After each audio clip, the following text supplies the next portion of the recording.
Hello friends, કેમ છો? આઈ am sure તમે બધા જ શાનદાર, જબરજસ્ત, જિંદાબાદ હશો. ફ્રેન્ડ્સ, જો તમે પ્રથમ વખત અમારી ચેનલની મુલાકાત લઈ રહ્યા છો તો પ્લીઝ સબસ્ક્રાઇબ અવર ચેનલ. અને હા, વિડીયો જોયા બાદ જો આપને વિડીયો ગમે તો બધાને કહેજો, અને વિડીયો જોયા બાદ આપને કંઈક કચાશ જણાય તો કોમેન્ટ બોક્સમાં મને કહેજો. હું ચોક્કસ આપની વિનંતીને વાચા આપીશ.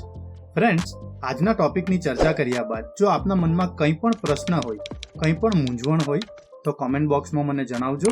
હું ચોક્કસ આપના પ્રશ્ન, આપની મૂંઝવણને દૂર કરવાનો પ્રયત્ન કરીશ. સો ફ્રેન્ડ્સ, ચાલો આજના ટોપિકની ચર્ચા શરૂ કરીએ.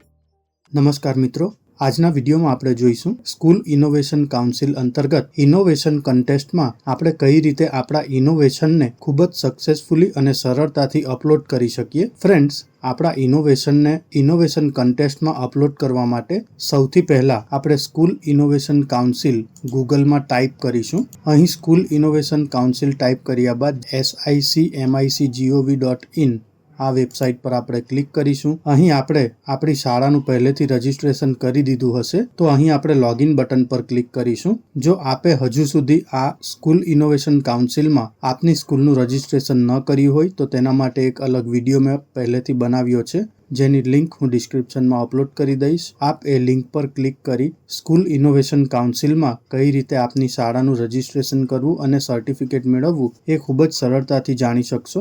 સો આજના વિડીયોમાં આપણે સૌથી પહેલા અહીં લોગિન બટન પર ક્લિક કરીશું. લોગિન બટન પર ક્લિક કર્યા બાદ આપણે આપણો ઈમેલ એડ્રેસ અને પાસવર્ડ આ બે વસ્તુ ટાઈપ કરવાની છે, અને આ બે વસ્તુ ટાઈપ કર્યા બાદ સાઇન ઇન બટન પર ક્લિક કરીશું. અહીં સાઇન ઇન બટન પર ક્લિક કરતા આપણે સ્કૂલ ઇનોવેશન કાઉન્સિલના આપણા સ્કૂલના હોમ પેજ પર પહોંચી જઈશું, જ્યાં આપણને લેફ્ટ સાઇડ પર my council, my profile, activity calendar, innovation contest, submit your queries, announcement programmes, contact us અને લોગ આઉટ આ ઓપ્શન જોવા મળશે. જે પૈકી આપણે ઇનોવેશન કન્ટેસ્ટ આ ઓપ્શન પર ક્લિક કરીશું.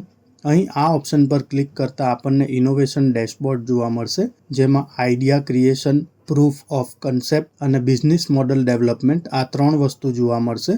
અહીં આપણે સૌથી પહેલા આઈડિયા ક્રિએશન આ ઓપ્શન પર જે તે માહિતી ભરવાની છે એ માહિતીને આપણે સબમિટ કરીશું. ફ્રેન્ડ્સ, અહીં આપણે આપણા ઇનોવેશનની ટોટલ ડિટેલ ઇંગ્લિશમાં ભરવાની છે, તો એના માટે પહેલેથી આપણે વર્ડ ડોક્યુમેન્ટમાં આપણા ઇનોવેશનની તમામ ડિટેલ કલેક્ટ કરી લઈશું, અથવા ટાઈપ કરીને પહેલેથી વર્ડ ફાઇલ રેડી રાખીશું તો તે ખૂબ સારું રહેશે. અહીં તમે જોઈ શકો છો કે મેં વર્ડ ફાઇલમાં મારા ઇનોવેશનની તમામ માહિતી પહેલેથી જ ફિલઅપ કરી દીધી છે, તો અહીં મારે ફક્ત કોપી પેસ્ટ કરવાનું જ રહેશે.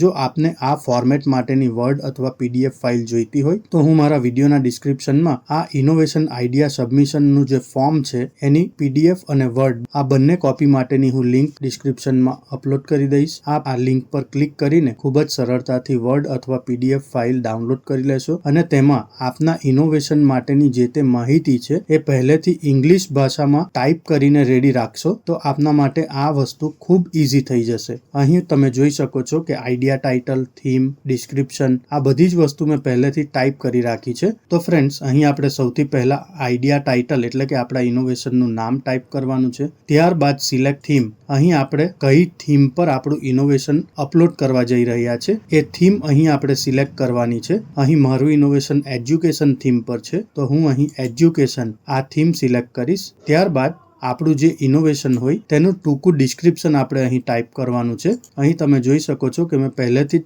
તમામ ડિસ્ક્રિપ્શન એટલે કે ટૂંકું ડિસ્ક્રિપ્શન મારા ઇનોવેશનનું ટાઈપ કરીને રાખ્યું છે, જેને હું અહીં કોપી પેસ્ટ કરી દઈશ. ત્યારબાદ ટીમ લીડ નેમ એટલે કે અહીં ઇનોવેશન કરતા જે કોઈ વ્યક્તિ હોય, જો આપે પોતે આ ઇનોવેશન કર્યું હોય તો આપનું પોતાનું નામ અહીં ટાઈપ કરવાનું છે. ત્યારબાદ ટીમ લીડ જેન્ડર એટલે કે મેલ અથવા ફિમેલ આ બે જેન્ડરમાંથી એક જેન્ડર સિલેક્ટ કરવાની છે. અહીં મેલ કેટલા છે, ફિમેલ કેટલા છે એની સંખ્યા પણ આપણે લખવાની છે.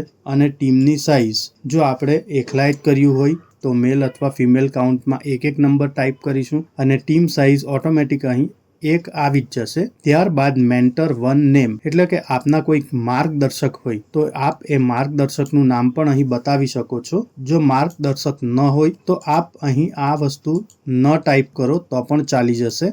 જો હોય તો આપ અહીં માર્ગદર્શકનું નામ પણ સિલેક્ટ કરી શકો છો. ત્યારબાદ આપણે એક બાંહેધરી આપવાની છે, જેમાં લખ્યું છે I hereby confirm that the provided idea is not funded or rewarded earlier by any government, એટલે કે આપના ઇનોવેશનને ગવર્મેન્ટ દ્વારા કોઈ પણ જાતની નાણાકીય સહાય આજ સુધી મળી નથી. આ વસ્તુ સિલેક્ટ કર્યા બાદ એટલે કે અહીં ટિક કર્યા બાદ સબમિટ બટન પર ક્લિક કરીશું. તમે અહીં જોઈ શકો છો ઇનોવેશન એડેડ સક્સેસફુલી. તો આપણા ઇનોવેશનની પ્રાથમિક માહિતી અહીં સબમિટ થઈ ગઈ છે. ત્યારબાદ આપણે આપણા ઇનોવેશનની પ્રૂફ ઓફ કન્સેપ્ટ આ બટન પર ક્લિક કરીશું. જ્યાં તમે જોઈ શકો છો સિલેક્ટ આઈડિયામાં પહેલેથી જ આપણું ઇનોવેશન એડ થઈ ગયું છે. એટલે કે જ્યાં પહેલી ટેબમાં આપણે આ બધી ડિટેલ નાખી હતી તે ટાઇટલ અહીં આપણને જોવા મળી ગયું છે. ત્યારબાદ ડિસ્ક્રાઇબ ધ પ્રોબ્લેમ આઈડેન્ટિફાઈડ, એટલે કે અહીં આપણે જે સમસ્યા આપણી સ્કૂલમાં અનુભવી હતી તે આઈડિયા અહીં આપણે ટાઈપ કરવાની છે. જો આપણે પહેલેથી ટાઈપ કરીને રેડી રાખી હોય તો ફક્ત અહીં આપણે કોપી પેસ્ટ જ કરીશું. મેક્સિમમ 250 વર્ડ્સમાં આપણે આપણી સમસ્યા લખવાની છે. ત્યારબાદ નોવેલ્ટી ઓર યુનિકનેસ,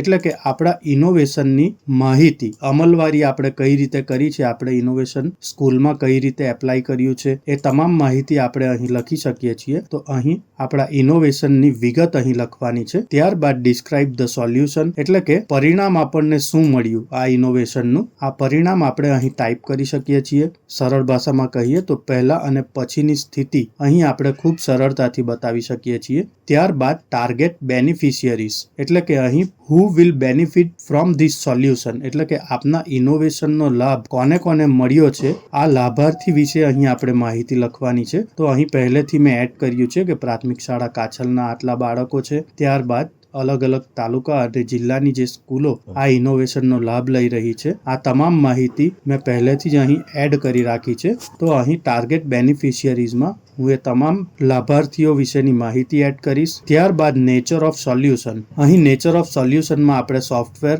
હાર્ડવેર અથવા અધર, જો કોઈક સોફ્ટવેર હોય તો અહીં આપણે સોફ્ટવેર સિલેક્ટ કરીશું. હાર્ડવેર હોય તો હાર્ડવેર, જનરલી મારા ફિંગર પપેટ્સ છે તો હું હાર્ડવેર સિલેક્ટ કરીશ. અને ત્યારબાદ અંતમાં અપલોડ સપોર્ટિંગ ડોક્યુમેન્ટ, અહીં આપણે PNG, JPEG, JPG ફોર્મેટ, આ 3 ફોર્મેટમાંથી જ કોઈ એક ફોર્મેટમાં આપણી ફાઇલ અપલોડ કરી શકીએ છીએ. અને અહીં ફક્ત આપણી પાસે 5 MB ની જ લિમિટ છે. તો અહીં આપણે વિડીયો કોઈ પણ જાતનો એડ કરી શકીશું નહીં, ફક્ત આપણે ફોટો જ એડ કરી શકીશું. તો અહીં આપના ઇનોવેશન માટેના જેટલા બી ફોટોઝ હોય, જે મહત્વના ફોટોઝ હોય, તેની આપ સૌથી પહેલા કોલાજ ફાઇલ બનાવીને રેડી રાખશો. અને ત્યારબાદ ચૂઝ ફાઇલ પર ક્લિક કરી આપના મોબાઈલ અથવા કમ્પ્યુટરમાં જે ડેસ્ટિનેશન ફોલ્ડર હોય જ્યાં આપણે આ ઇનોવેશન માટેનો એક જ ફોટો પહેલેથી સિલેક્ટ કર્યો હોય તો આ ફોટોને આપણે અહીં સિલેક્ટ કરીશું. અહીં તમે જોઈ શકો છો કે જે ફોટો મેં મારા ઇનોવેશન માટે સિલેક્ટ કર્યો હતો તે અપલોડ થઈ ગયો છે. અને ત્યારબાદ સબમિટ POC આ બટન પર ક્લિક કરીશું. તમે જોઈ શકો છો કે અહીં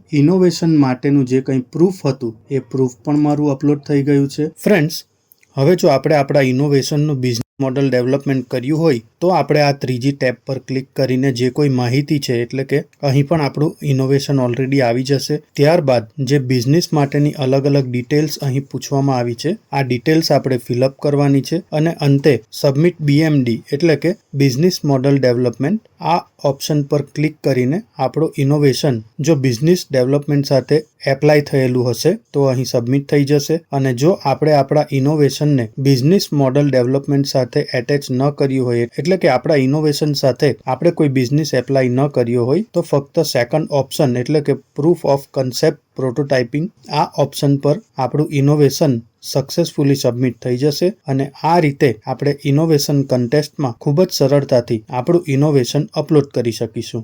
સો ફ્રેન્ડ્સ, હું આશા રાખું છું કે આજે જે માહિતી મેં આપને આપી તે આપને ગમી હશે. જો આપ ઈચ્છો છો કે હું બીજા પણ આવા ટોપિક પર વિડીયો બનાવતો રહું તો પ્લીઝ કમેન્ટ બોક્સમાં એ ટોપિકના ટાઇટલ મને જણાવજો. હું ચોક્કસ એ ટોપિક પર આપની સાથે ચર્ચા કરીશ. Thank you very much and best luck for your exams.